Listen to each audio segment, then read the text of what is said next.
You're listening to the 49 Carats Podcast, a 49ers Goldmine production with Stephanie Sanchez.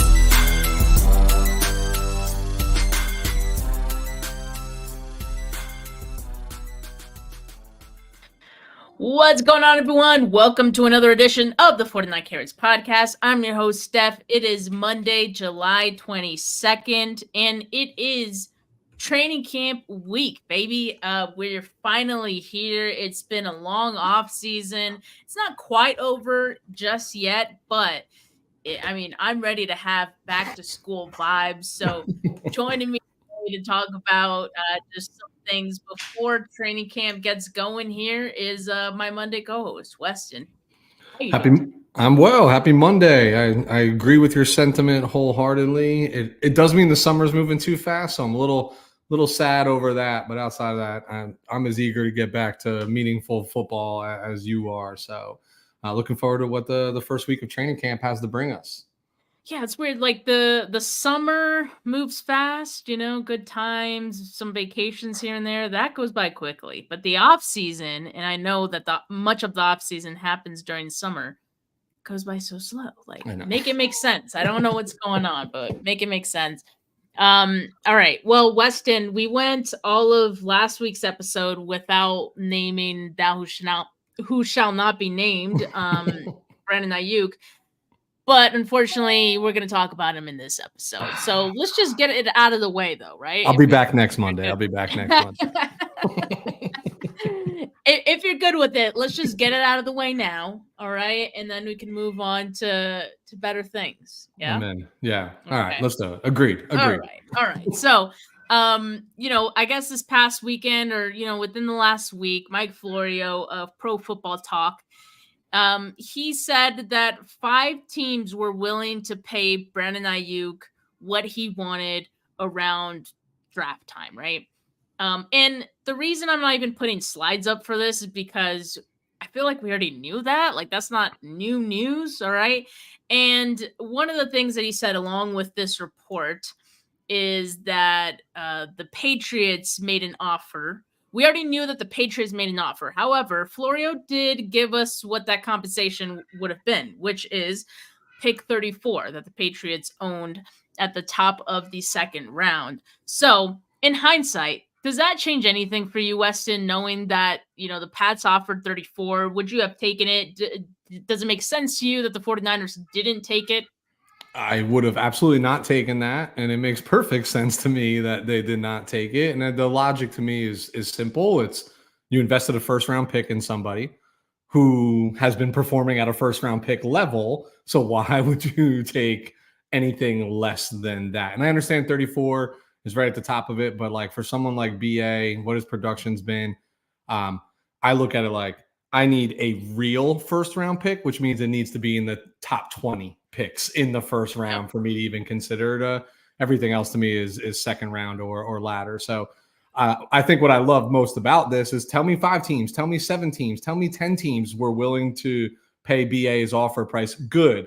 Our evaluation of a player is similar to a lot of other teams in the league. We value him, but it also shows me that the 49ers are really steadfast in doing everything that they can to retain Brandon Aiyuk. And it's not necessarily about the compensation in return. It's more about like this quote unquote window feels like it's closing, at least with the names and numbers, in this locker room now. I think we need to run it back. So I feel like we've felt the whole time that the 49ers want Brandon Aiyuk here, and they weren't. Yeah. If you weren't dead ass serious on what you were going to offer them, they weren't listening. That simple.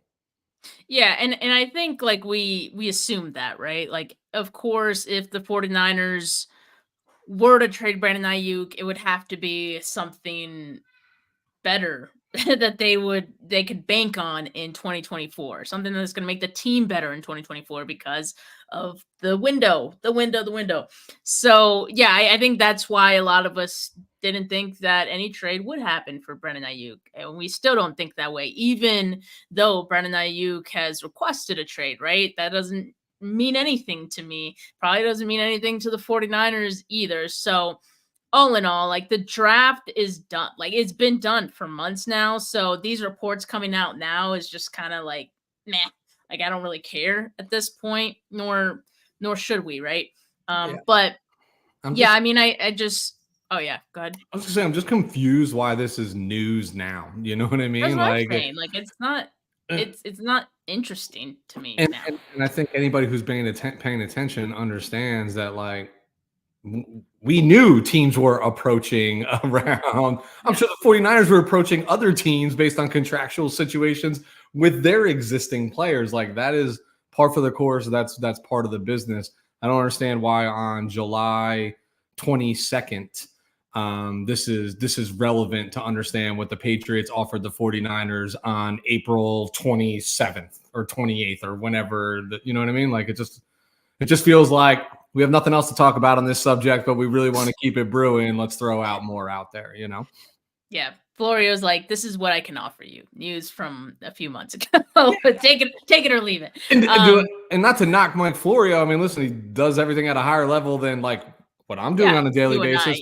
But I'm pretty confident there's not a lot of credibility in a lot of those statements that we have heard from Mike Florio, specifically about the 49ers over the last handful of years. You know, he's just not that. There's a few people like maybe even Mike Silver, right? When they speak a little bit more about this team, I tend to listen because they feel a little bit he feels a little bit closer to the bottom line here than others. But like, yeah, and here we are. We're in the same spot we were in March with Brandon Aiyuk, you know? Yeah, and so that's kind of the thing, right? Like, the fact that the 49ers rejected that deal seems to suggest it's because they want to keep Brandon Aiyuk, right? Yeah. But it's July 22nd, and still, you know, we haven't seen any news close to an extension being done or suggesting that an extension is close. So, yeah, it's I still think they can work something out. It just, you know, as of right now, it doesn't seem as positive, but they want to make something work. So my thing is, better get off the pot, man. Like, just why can't they just do it? I mean, I don't know. I mean, they might be saving $1 million or $2 million, but in the grand scheme of things, like, I mean, yeah, are you gonna lose sleep over that? I don't know. Well, I guess I wouldn't be, especially if it's a run it back type mantra, you know, with these players. Like, okay, so then the focus is on the now, and I still think they get something done. Like, I really don't think this has been contentious and bitter. I think everything that we know about or what we have heard or it's been communicated is that the 49ers have actually been like relatively radio silent, right? Like, in the terms of negotiations over time. So I agree with you, like, shit or get off the pot, but I'm directing that to the San Francisco 49ers. Like, make this decision, make this down, not like Aiyuk. I think, you know, BA is just playing all of his cards, doing everything he can to try to stack some sort of chips in his favor. But it's funny, like, even if it is contentious, even if it is a little bitter and sour, like, money cures a lot of things and a lot of woes in this world. And all they have to do is agree upon that number. And I promise you it'll be sunshines and rainbows all over again once it's done. Well, you're right, Weston. Money does cure a lot. And so I actually did see a couple of people, both Pat McAfee and Kay Adams, suggest a similar solution to all of this. All right. And so first I'm going to play the Pat McAfee clip, and then I'll play the Kay Adams one. So here's the Pat McAfee one. Oh. All right. Happens after and they figure out a way to find the spot. Yep. I think it was. Hold on, got to get my notes out because 47 seconds. Sorry. So you can do the Saquon Barkley thing whenever his franchise wasn't happy. Give him a couple more million, like kind of renegotiate a 1-year deal here for Aiyuk. Give him a couple million more. Not where he wants to be, but certainly more than what he has right now. So it's like we reach out, we send an olive branch here, and then you can maybe bust off the franchise tag off that 1-year deal so you don't have that in future. So there is a way, I guess, to get a deal done without having to go to the 27 million or whatever the entire thing is. But Aiyuk would have, yep, exactly. You know, Aiyuk would have to buy in to that. Aiyuk. Yeah, so that's what Pat McAfee said. And before you give your opinion on this, Weston, I'll just play the Kay Adams clip as well. I will always be silent for Kay Adams. She's in my Twitter tagline. She liked one of my tweets one time, and that's like That's my claim to fame. Yeah, she's liked one of mine too. I think I need to like at her more often Yeah. because clearly, she's just handing those out. But here we go. Here's what she said. Hamilton cooked up this proposal. I co-signed this proposal. Here it is. I think this can make both sides happy. The Niners, $31 million under the cap right now. Lynch, he could theoretically go to Brandon and say, hey, we will rip up the 5th-year option. We're going to give you a new 1-year deal, fully guaranteed at around $25 million. We want you to take back that trade request, play out this year, and then let's revisit this once we've won the Super Bowl. All right, not a bad suggestion. I'm actually surprised, I haven't heard more people bring this up as a solution because, it's kind of been right there as an option. And because the deal has gone this long without getting done, I mean, I think we're at that point where it makes sense to entertain something like this. And it's not a perfect solution, right? Obviously, I think a perfect solution for both sides would be for a long-term deal to get done, one that favors Brandon Aiyuk and the 49ers, all right? Now, we'll see if that ends up happening. Right now, it doesn't seem like it's likely, right? Again, it's July 22nd. As of right now, it doesn't seem likely. Yeah. But, I think this solution does give the 49ers, and Brandon Aiyuk, it's a win-win scenario potentially just in the short term. I mean, what did you think about this idea? Well, first, I'm mad at myself for not thinking this up in my own brain, well in advance of this, because clearly this makes sense because it's I don't know if I agree with 25 million guaranteed, because even when you're paying somebody 30 million is not guaranteed, right? It's probably more 22, 23, 24. The rest has to be earned. So whatever it is, say it is 25 million guaranteed on the 1 year. It's a win for the player. You just got an $11 million bump to accomplish the same thing that you needed to do this year anyway and play the year, right? There's a lot of protection there in that inflated salary. But this is where I think we'd run against the wall. Makes sense to you, makes sense to me, probably makes sense to the vast majority of the world. The 49ers just don't feel like a team that is in the business of these 1 year type things, like maybe prove it deals to player, but this is not a prove it deal. This is hey, let's buy us time to figure this thing out. And for us to figure out if you're not just a $30 million wide receiver, if it goes to next year, are you a $32, $33, $34 million a year wide receiver based on performances? I just feel, you saw the graphic right there, right? 49ers are $31+ million under the cap. They have the money to sign Brandon Aiyuk. It's right there in front of you. They have the money to do it. This is about where do they perceive his value is, fiscally speaking? And it's also I don't know, this whole arrogance of Parag kind of bothers me a little bit. It's almost we don't do that. We don't entertain anything other than what goes on in my brain and how we negotiate. So I think that's the brick wall that we won't run into. But logistically speaking, that makes a ton of sense. And it's kind of what I've been kind of standing on the whole time, Steph, that we've been talking about this, that the 49ers would prefer the 5th year versus the 3, 4, 5 year long-term commitment, just to make sure last year wasn't a fluke. Right? Just to make sure that there is that reliability. I think they've always wanted the 5th year. So now it's okay, we're getting what we want. Let's give him what he wants.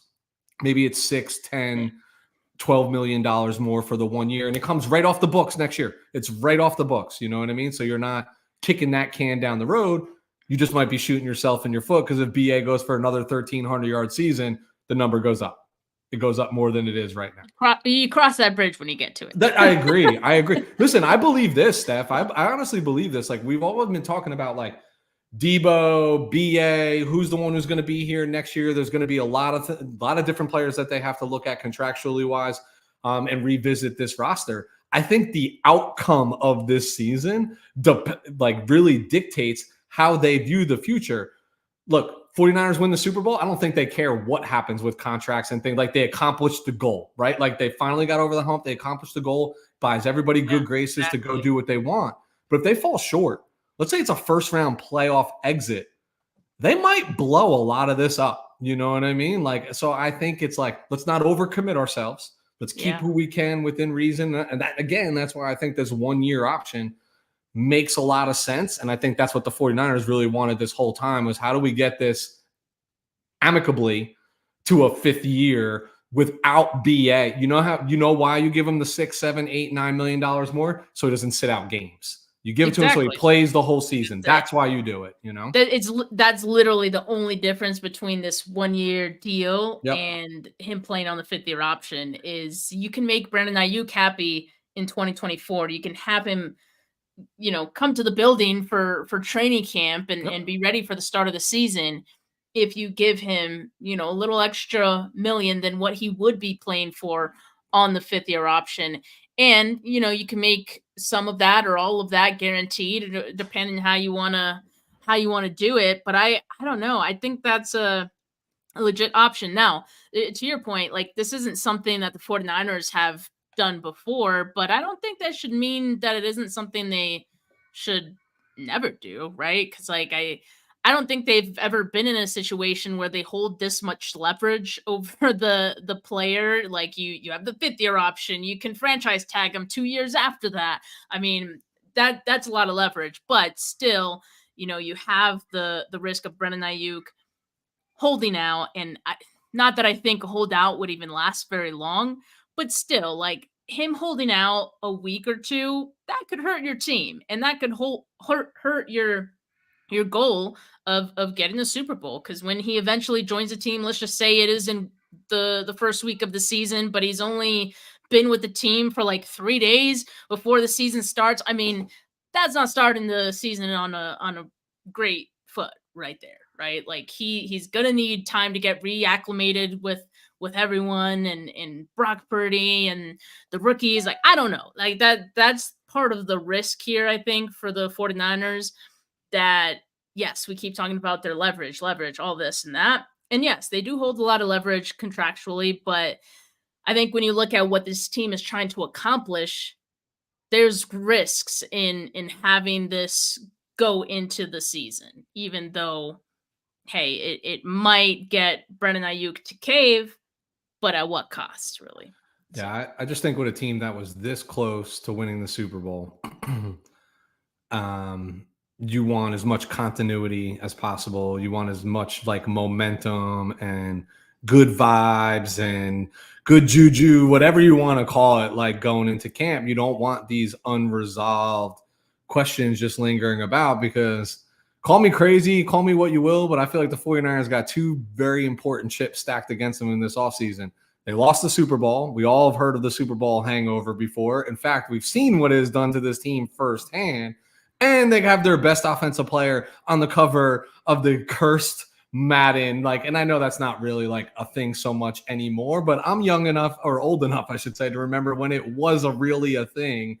And we saw this happen from time to time. So it's like, and I'm being a little facetious there. It's just more like, if you can control having good vibes in your locker room, why are you not doing it? And I go back to this solution that we are just hearing about today, and like dawning on us that this is, could be super relevant, is I'm tired of hearing about the 49ers leverage. I myself talk about it all the time, but I think as the player, you can only hear that so often, where like you might draw a line in principle. Like, no, took you this long to realize my value, blah, blah, blah, blah, blah. I'll play the 5th year, but I'm playing at this number, and don't even knock on my door at the end of the season. That has happened, and I'm sure that has happened.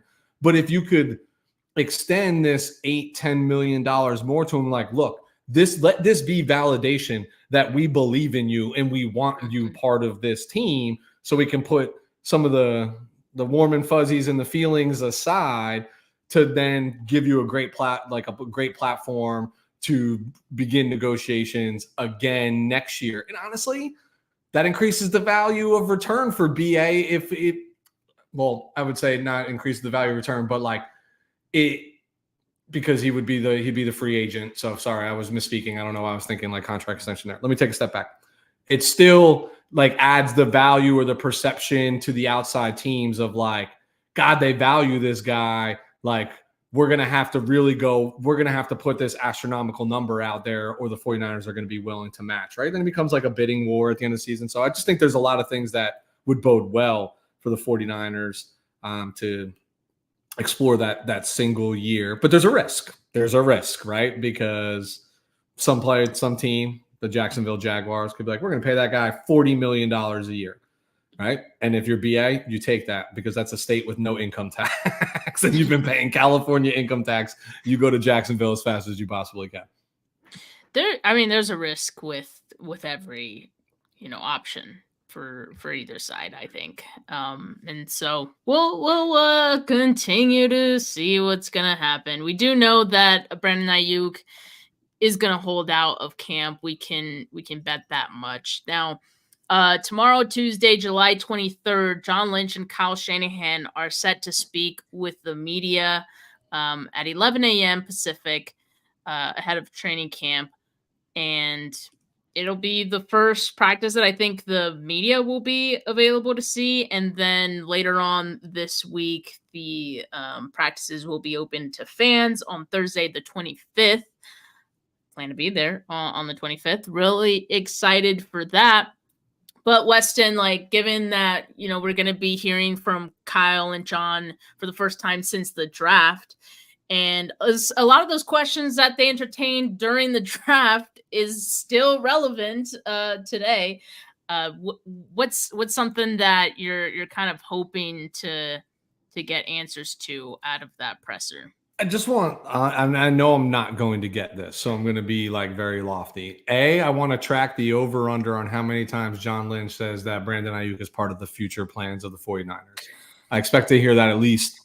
I'm going to put the over under at 6 times. 6. Because a lot of the questions are going to be about BA, right? That's a lot of everything else I think that we might have questions about on this team is going to work itself out in camp. Who's going to insert for, I want to know a little bit more about how Huff's coming along, how Dre's coming along, right? Those sort of things. But everything else in terms of their replacements and some roster slotting is going to be dictated over the next month and a half, right? What training camp looks like, who's healthy, who's not.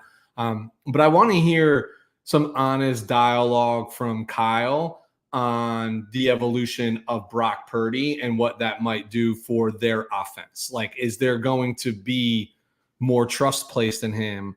Are we going to be able to see or feel a little bit more comfort? I would say, the value is probably definitely in the under. I'm not disagreeing with that, Valerie. But I set a bar for you guys. I want you all to make money. Steph's the house. She's the one paying out the bet, so don't even worry about it. Oh, okay. But no, I want to hear him I don't know. I want Brock to have a little bit more responsibility. I want him to be able to check at the line, call play. I don't think we've seen a lot of that. We've seen him improvise when things have broken down, but that's post snap. I want to see some improv pre-snap from this guy, especially if we're touting how well he sees the field, right? And how well he processes. We only reference that post-snap. We don't reference that pre-snap. So I think the best to ever do it, the Peyton Mannings, the Tom Bradys, the Joe Montana, right? These guys were elite at manipulating the defense based on what they saw pre-snap. But they had the support of their coach and the confidence to go do that. I don't think, and not to be that was his second year, his first full year as the starter, right? And we all know Kyle's a control freak. I just want to hear him say more about and I don't think he's going to say, the reins are off, you know what I mean? But I want to read between the lines a little bit more and see how much trust there is in Brock going into this season, because he's going to be due a very handsome payday at the end of this season as well. So I think that's, at least based on their conversations outside of progression of injury, I want to hear a little bit. I just want to hear Kyle talk about Brock, and I'll do my own interpretation of what that means. Yeah, as we always do. Right? We interpret everything to nauseum. But Jordan Love, I don't know if you saw this, but it's been reported that Jordan Love and the Packers are close to getting an extension done for him. So it's good for him. Now, obviously, that is going to have implications for Brock Purdy and his deal next off season. And I I wouldn't mind if someone did ask about that. I mean, we probably won't have Jordan Love's numbers, and that deal probably won't be done by tomorrow, the time that John and Lynch speak. But I would just like to start having those conversations now and just starting to see kind of what their plan is. And just going back to like contract negotiations with this team, I would really want someone to sort of grill this team as to why they seem to prefer getting these deals done at the end of the off season. Basically, what do they feel they're gaining? How does it benefit them? Because a lot of us just aren't seeing how it does, and so enlighten us. If you are the smartest ones here, and there's a reason you guys do it this way, please tell us what you think you're gaining in this, and then maybe it'll make sense. Is that how you're gonna do Brock Purdy next offseason as well? I mean, I hate the thought of that. I mean, let's just get this done. I mean, every offseason there's a quarterback or two that gets like a deal done, and each one breaks the bank more than the previous. And so I think it'd be smart for the 49ers to not have this go like every other offseason extension they have. If that question was asked, and I don't think it will be, but if it was, so. who would you put your money on would be the one to ask it out of that group that's there? I'd say Tim K if he's there. He's not always there, but he does tend to ask some of those tougher questions. And I don't know, I guess he's not afraid to. Sorry, it's bedtime for the little guy. If you all heard that coming by, I guess he's not happy about that. I wish it was my bedtime. I could go to sleep right now too. I mean, I am asleep right now. No, I'm just kidding. As a parent, I think I've been asleep for the last 5 years. What is that, wine that you're drinking? No, my son asked me the same thing. He's like, "Daddy, is that purple wine?" No, because I was gonna say that would get you sleepy. Yeah. So we were camping this weekend, and I haven't been home to grocery shop. So this is literally like water with one of those little like like spritzer Mio. Yeah. So it's like a blue raspberry spritzer thing. I don't know, but I was thirsty, and I talk a lot when we get together. I needed something. Yeah, well, you could have just said it was wine. I'd have been like, I get it. It's Monday. We're still talking about Aiyuk stuff, negotiations. Yeah, I get it. I could use a glass of wine myself, but we should do a show on our wine pairings and what we like. Oh, geez, yeah, yeah. I like whatever will make me feel good. That's He's like, don't take me to a wine tasting. I'm not like smelling any aromas or anything. I'm just take me to the bottle that gets the job done. You know what I mean? Yeah. I can't tell you if it's oaky or whatever's in there. Yeah, exactly. But let's get back on track to training camp. I'm excited for training camp, of course. I think like what you said about Brock Purdy, and it feels like this is the first off season where he could really take command, right? Like, yes, you could have said that last off season, but like he was still rehabbing. So there's probably still a bit that he had to, maybe leave off the table a little bit just while he was going through that. And Sam Darnold there, like we were literally talking about or not everyone, but like some people were literally talking about Sam Darnold as if he was an option to start for this team should Brock Purdy not be ready. Like, you remember that? Like that 1 year ago. Yes, I remember. There's literally none of that this year. None. And there's literally not a one question about whether Brock Purdy is that guy. He is that guy. So that's so refreshing. Like so freaking refreshing for a training camp, going into training camp, knowing who your quarterback is. You feel very confident about who that quarterback is. And so really the only questions beyond, thou who shall not be named and, some of this other stuff, I guess, like Ricky Pearsall, I want to know what his injury is. Yep. I don't think we're going to get that answer. It's probably going to be something very vague from Kyle. Like, something he got hurt. We're just taking it slow. Our facility. Yeah. I mean, at the very least, I don't need to know the specifics of what his injury is. At the very least, I would like to know when do you think he's going to be ready? No. An estimate. It doesn't even have to be like an actual 2 weeks. I don't know, whatever it is, just like an estimate. It could be, you can add a buffer to it. I just kind of want to know more or less what to expect with that, because while Aiyuk is out, like I want Ricky Pearsall to get some of those extra snaps. I mean, it'd be nice for him to get those extra opportunities. In the meantime, we're going to see a lot of Debo. I'm excited to see Debo, man. I think he's back. He's so back.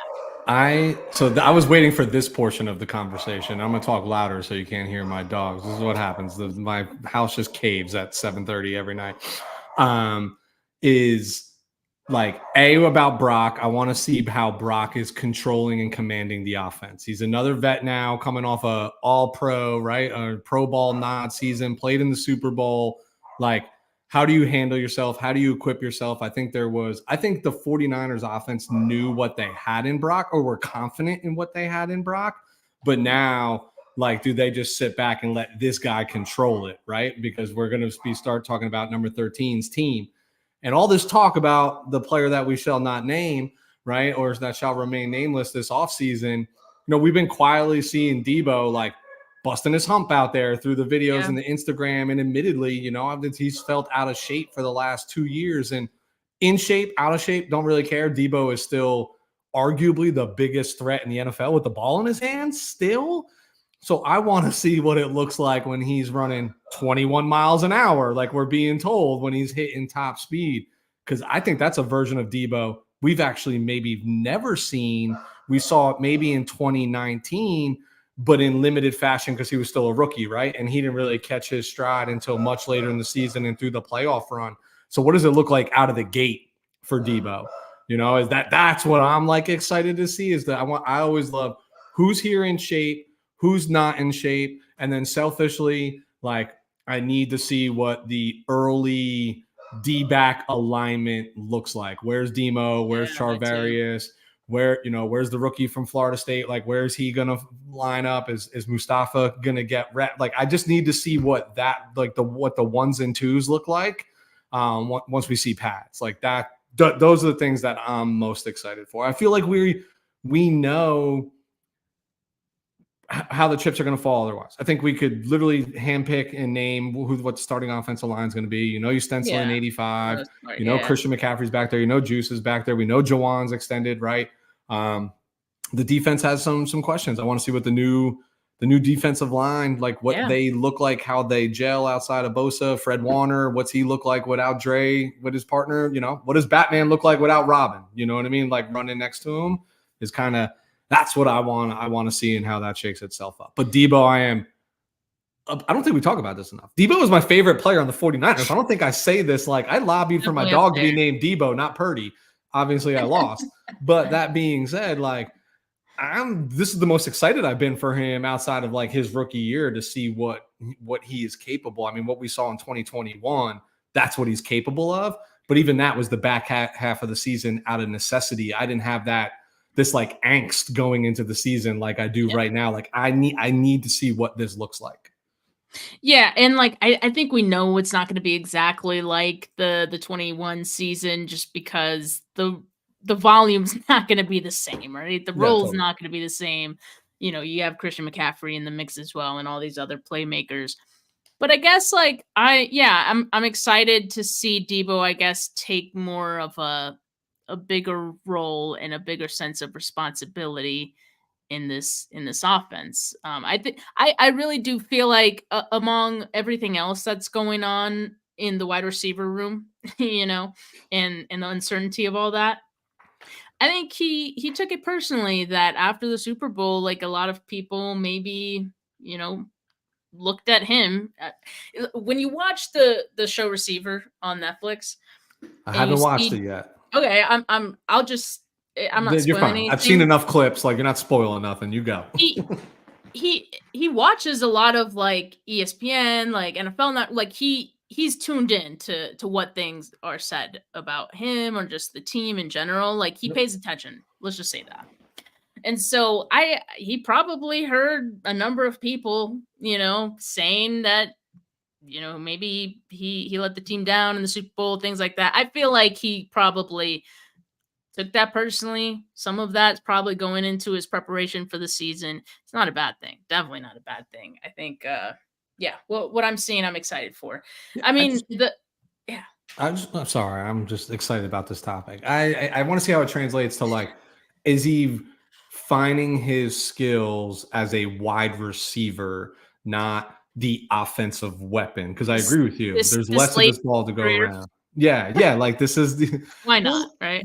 I mean, if he wants another bag, like, he can only do what Debo does for so long in the NFL before your body just breaks. It's going to happen. You've seen it happen to everybody. Your body breaks. It's a very physical brand of ball.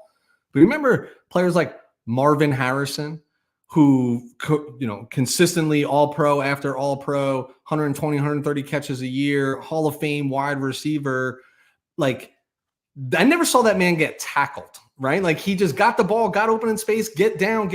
I want to see if Debo speed is one thing, speed kills, but speed does not translate to running better routes and creating separation and getting open. And again, Debo is potentially a year or two away from an extension or signing with another team, like a long-term extension. If you want that to closely resemble what you're being paid now, you need to elevate your game specifically as the wide receiver. Because when you're 30 years old, dude, you're not a pinball in the league anymore. Can't do it. Yeah. Your body won't sustain. It's not possible.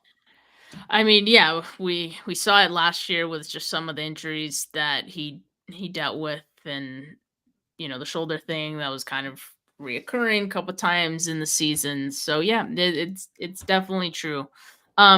Another thing that I think is not being talked about enough. Well, we talked about it plenty in the early going of the off season, but like now, like people have kind of forgotten about it. Is like new defensive coordinator. New defensive coordinator Brandon Staley. Like, training camp is when it's going to matter. Like, training camp is when we're going to really be paying attention to what these guys are doing, how they're running practices. What is Brandon Staley even looking at? Like, what is he working with specific players at all, or is he just kind of hanging back like an assistant head coach would normally do? Like, is he hands-on? Those are questions, I hope to have answered. And also special teams, like obviously with the change of the rules, I don't think I've ever been this excited for special teams and to see special teams in training camp. Usually I'm like, oh God, okay, let's just sit on our phones for 15 minutes while, they kick the ball through the uprights. Just things like that. Now I'm kind of excited to see what happens. Now the question is, are the 49ers going to show us that any of that while it's open to fans? Because obviously when I go, I'm not credentialed. When I go to training camp, I go with all of the fans, right? We're sitting in the bleachers. So I don't know if the 49ers are actually going to show us anything, because obviously there's going to be some chatter about it and it's going to get out. I wouldn't be surprised if the 49ers don't show that to the fans and what they're planning to do for their returns when the fans are there. And when the media is there, I'm sure they'll practice it if it's media only days. And they'll probably tell the media, hey, don't say anything. Yeah. Just keep it on hush. Like, don't report anything about what you've seen today on special teams kind of thing. So I can imagine that, but I'm still going to be watching and paying attention just to see if there's anything they kind of show us plans for that, because it is going to be a lot different than what we've seen in previous years. So that's something I'm excited for, which I never thought I'd say. I mean, you haven't had a reason to say it. You know what I mean? The kickoff specifically has been so null and void for however many years for player safety, but now it introduced, and I agree with you. I think a lot of teams are going to keep their kick return. Now the formations are standardized in some capacity, but because of the new alignment and how bang bang it's going to happen and quickly it's going to happen, I think you're going to see a lot of almost offenses designed into your kick return, and even defenses designed into your kickoff, because it's going to become a huge part of the game. And once upon a time it was. Let's not Forget Devin Hester is in the Hall of Fame. He's not in the Hall of Fame because he was a good wide receiver. He was not in the NFL if anybody needs to go back down that path. But boy, could he break open a game. I mean, started the Super Bowl with a return, for a touchdown. Like, that's game changing to have that back in. And I am curious how the 49ers are going to handle it because we've never really been all that solid. Who was the last one to return a kick? Richie James, the right? No, I think Richie James. I don't remember if it was a kick. It might even have been in preseason. It was a kickoff or a punt return. I forget. Whatever. Special teams, we have not been great in terms of like improving our own field advantage. So I am curious as to how they handle, because I think they've been very lax on addressing what I would refer to the offensive side of your special teams, your PR, your KR, right? Like all that. I think they have always gone out of their way to invest in people that fit kickoff and punt, right? The defensive side of special teams. So I am really curious as to how they value it, because the first time in a long time, you're going to see, like when you're watching highlights on Sunday, there will be these kickoffs now that change the tide in the middle of a game that you really never had to worry about. It devalued the Devin Hesters, the Cordell Pattersons, the Percy Harvins of the world. You didn't need to go find those guys. You just wanted a guy that was smart enough to let it bounce in the end zone. We'll take it at the 25, or if you're going to return it, get me to at least the 30, and we call it a win. Yeah. So this is definitely going to change, and I'm excited for it because the 49ers have an opportunity to get ahead of the pack if, they do some interesting stuff and they're open to innovation here. So I'm excited. Technic Chic says, Steph just noticed, but is that a Stussy shirt? Sorry for the change of topic, but that takes me back to my junior high school days in the 90s. Damn, was Stussy like that big back then in the 90s? Sure was. Yeah, I mean, I really like Stussy, and I have a ton of shirts from them. So, yeah, it's kind of like recently become like a favorite of mine. So, yeah, you'll probably not the first or last shirt of theirs you'll see on me. I just saw a clip, Weston, of George Kittle. He was on, I believe, the Insiders. So, like, I'm just gonna play it just because we're here, right? I mean, why not? I don't think he said really anything super. Well, I honestly don't know what he said yet, but it literally just came out a couple minutes ago. So I'm gonna go ahead, play it here. Here we go. To it, you kind of like this about the grind. Where you at right now? I get to play football again, and I'm very excited about it. And just being back in the locker room with the guys, we get to show up tomorrow, see everybody. I'm very much looking forward to it. The fact that I get to play football too in California, so I'm not like down, in the South in that humidity. I'm really looking forward to being back out there and just making more plays with the guys, building stronger bonds and just starting this journey. We're really looking forward to it. Here, you guys get. He sounds to be in like more upbeat spirits, right? Because like I feel like there's been other parts earlier in the off season where like you're getting asked about the Super Bowl over and over, and it's just like, yeah, like like there was just a different type of demeanor with George Kittle earlier in the off season when he was getting asked about that stuff, and now it just seems like he's ready to go, eyes on 2024, and that's exactly where we would need these guys to be. So it's where you want one of your captains to be, right? Like from a mindset. I will say this: George Kittle is a national treasure.